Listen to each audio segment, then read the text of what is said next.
When you're asked in a job interview, what are your strengths and weaknesses? Don't panic. There is a way to answer this question, and there's a way to prepare for this so you don't get nervous when they ask you this.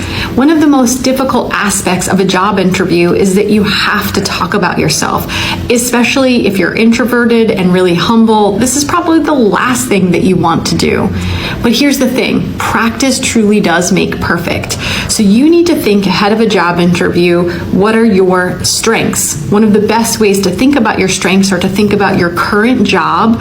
What are you currently doing? What are your transferable skills? Maybe some evaluations that you've had with your boss or conversations you've had with mentors, and think deeply about what it is you bring to the table.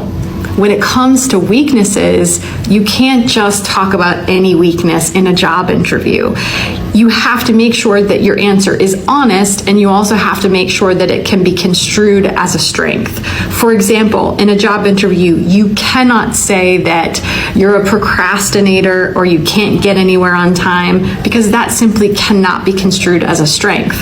If you Google this, almost every Google result will say, just say that you're a perfectionist. Please don't do that. It's just a horrible answer because it's really not true 99.9% of the time.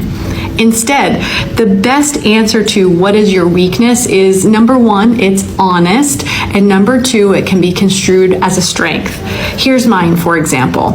If someone were to ask me what my weakness was, I would say I am incredibly impatient. I am type A, I'm goal-oriented, I will get everything done on time, and I do what I'm told. But the overused aspect of that strength is that I often am very hard to live and work with because I want what I want when I want it. And this is really a big life lesson for me, that I've had to learn that some of the most wonderful things in life need time, right? The dough needs time to rise, the seed needs time to germinate. And this is sort of something that I'm always working on. For more tips on how to interview better, get an Interviewology profile that walks you through all of the interview questions that you should prepare for, and follow me.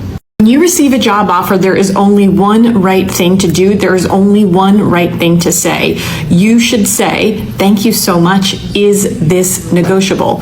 If the company says, no, this is our best offer, we can't do anything more on salary, that's okay. You can negotiate other things like a sign-on bonus or more PTO, a better title, and you can even negotiate a better schedule, like a work from home schedule or a hybrid schedule.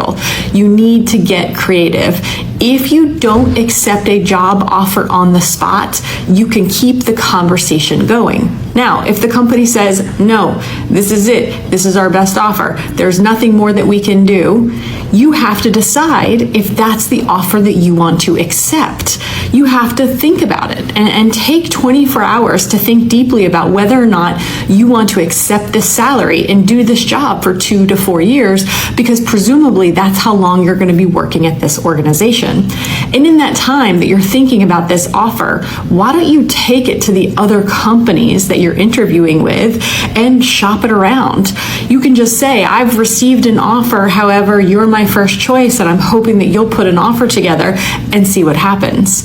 Now, you can't do this if it's not real, but it certainly works to show the other organizations that you are highly sought after, and we value things that have other options, especially in the corporate world.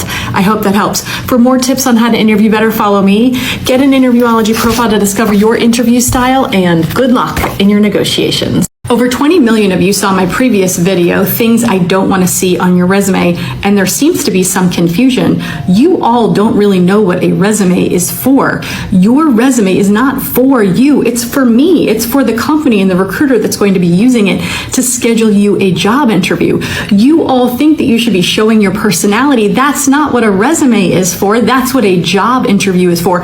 And you're not getting scheduled job interviews if you put too much personal information on your resume, because here's the secret, they are going to use that to discriminate against you. Less is more. You put your home address, they'll find a reason why you're too far or too close. You put irrelevant skills and hobbies on your resume, and 16 hiring managers have to look at it. Someone in that hiring panel is going to find a problem with it. Less is more. Name, contact information, an excellent summary of your experience, professional experience, and your education. Do not overcomplicate this.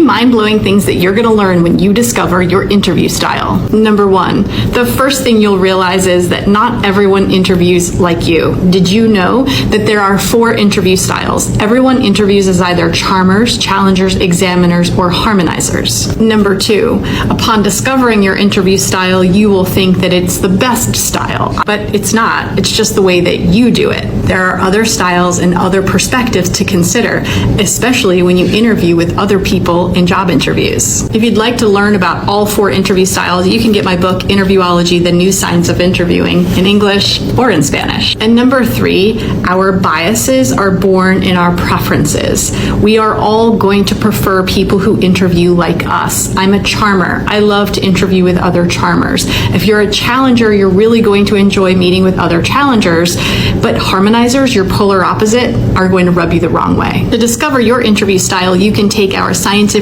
valid interview style assessment and receive a 40-page customized workbook that outlines the impression that you make in job interviews. I'm glad you're not dead and still have your sexy voice. I can't believe you've gone 2 whole videos with all your teeth, though. That comment must be weird to read if you have no idea who I am. But that's just my brand, baby. When you nail your job interview and at the end, the recruiter looks at you and says, "Thank you so much, this was fantastic, we'll be in touch with next steps," and then you never hear from them, that is a message. Okay, so I get this question all of the time. My interview went really well and then I never heard from them. No message is a message, okay? Here are the 3 reasons why this may be happening. Number 1, they may really think that that interview went great, and perhaps it did, but then the next day they interviewed someone even better and they focus all of their energy on that candidate. Number 2, perhaps they are interested in you as a candidate, but they're getting bogged down by corporate red tape and they're trying to put the budget together and they're really bad at communicating that with you. It's very less likely that case, but it's a possibility. And then number 1, the most common reason is if they really like you and if they really want to hire you, they are not going to just leave you out there for months without contacting you, without telling you what's going on. When someone likes you and they want to hire you, they are going to schedule you the next interview. They're going to call you about an offer. They're going to keep you warm and keep you in the pipeline. If they haven't done that, I'm sorry to be the one to tell you, they are most likely no longer interested.